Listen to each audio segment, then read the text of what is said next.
যেই মেয়ে বলবে আমি কিছু বুঝি না, আমার কেউ নাই, আমি একা, বড্ড একা, দাল মে কুছ কালা তো জরুর হ্যায় ওয়াহাঁ pay.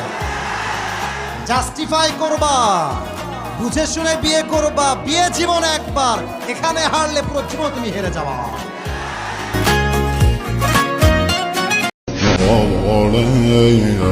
عباس ودله الزهرا كده سهل سيد السر وخاك।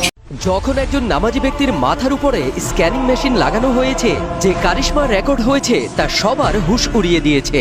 University of Malaysia biochemical engineering ডিপার্টমেন্টের একটি টিম সায়েন্টিস্ট হ্যাজেম ডুফেস এর লিডারশিপে কিছু নামাজি ব্যক্তির মাথায় ইইজি মনিটর লাগায়, যেন বুঝতে পারা যায় নামাজ পড়ার সময় ব্রেনে কি সিগন্যাল ঘটে। রেজাল্ট দেখে সায়েন্টিস্ট হয়রান। রিসার্চে দেখা গেছে নামাজ পড়ার সময় ব্রেনে আলফা ওয়েভ অ্যাক্টিভিটিস অনেক মাত্রায় বেড়ে যায়। বিশেষ করে সেজদার সময় সিগন্যাল ঊর্ধ্বগতিতে ছিল।